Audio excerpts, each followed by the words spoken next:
I said there's a lot of UFOs cited in conjunction with people seeing Bigfoot. I don't know what the connection is, but yeah. The people. Theme. Mushrooms.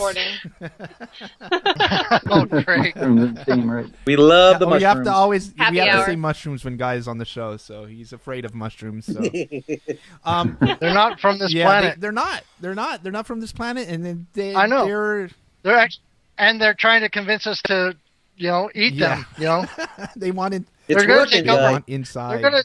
I know. You guys have already taken the bite of the mushroom. Now I'm gonna take the conversation back to about where we were 30, 40 minutes ago, and talk about this this feeling, okay? Because we already, none of us here are on that mind speak telepathy thing, but a few people have told me about this overwhelming sensation of I'm being watched or I'm scared. Don't put your like what you were saying, Angela. You didn't want your back exposed. It hits you hard. It hits you fast.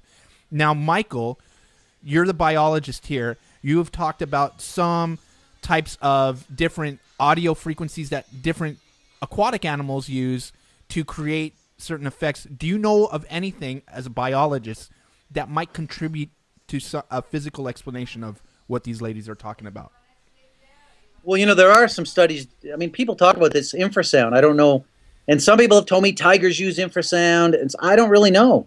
I do know that, when the girls were talking about, the hair on the back of the neck. And a lot of people have this thing when they go into the woods. And I like to call it background noise. You go into the woods, the crickets and this mice and the scurrying around. And you might not be consciously aware. It's one of those known, unknown type of things. I mean, you're aware of it, but not consciously. And when a predator moves through the forest, those other critters will quiet down. And if you're aware of that, it's primal. I mean, it's really a deep thing. You'll go, holy crap, something's up. And so you get these goosebumps. You might not actually hear the predator, but you might hear the absence of sound that's being telegraphed. So it could be that's causing the fear, which I would think would be more likely than this infrasound. But I mean, infrasound, I suppose it's possible. Yeah. I don't know. Ladies, what do you have to size that up to? That personal experience. What would you say if you had to explain it to somebody of these types of theories? Do you have a different one? Do you agree with Michael on the infrasound possibility? What do you say? Having had some interesting experiences, I'd have to say that that something like that could possibly exist, because I don't really know how to explain what it was I was feeling, and it was kind of weird, and I wasn't the only one having it, at the time that it happened to me. So, I just, and I wasn't doing drugs, so I don't know, I don't know how to, I don't like Michael. I don't know what the explanation is. I just know it was weird, and that it happened, and that there's goosebumps on top of goosebumps, and it's just it hits you, bam, and you can just, it's like directional, even you can feel it from a certain direction. It's just weird, and it's happened to me a couple times, and it's I don't know, I don't know what I would say to somebody except that it's just it's possible that there's some sort of infrasound or I don't know. Yeah. What kind of equipment do you guys take out with you guys when you guys go out? We usually take out our video recorders for the most part, and take your broken thermal and my broken thermal, and my broken thermal. A FLIR when we have it, and we take out what else? Audio recorders. Now, do you stick to a routine? You start with the wood knocks, you do the howls. Do you ever mix it up and just don't do any of it? Because Guy here has a theory that I happen to agree with, that the howls and the wood knocking could be territorial, and it may elicit a response, but it also may signal others to stay away. Yeah, we switch it up a bit. We have a routine of planning and going in and doing the research, but when it comes to making noises, we just kind of go with our mood. If we walk into an area and we sort of get that creepy vibe, we just kind of feel it out and maybe go a little deep, walk towards the dark and scary road and just see if it picks up any.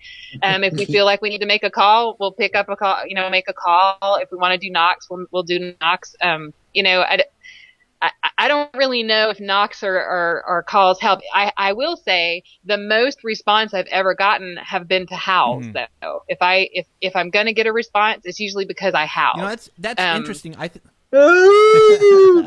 I wonder if there is a difference between the responses between a female howl and a male howl. That's interesting because mostly 90% of who we talk to in Bigfooting are males, and they all do howls. And you know, trying to elicit a response, you know, most likely in the world of animals, you know, alpha males respond. You know, so it's an interesting theory to have women do the howls. I don't know. Right. I do think you have to be, I mean, the fact that you're in their territory would make you interesting, but I do think sometimes you have to go above and beyond just being there to be interesting. Sometimes so you're trying to elicit their curiosity. You think it's their curiosity that you're trying to appeal to? Yes. Yes.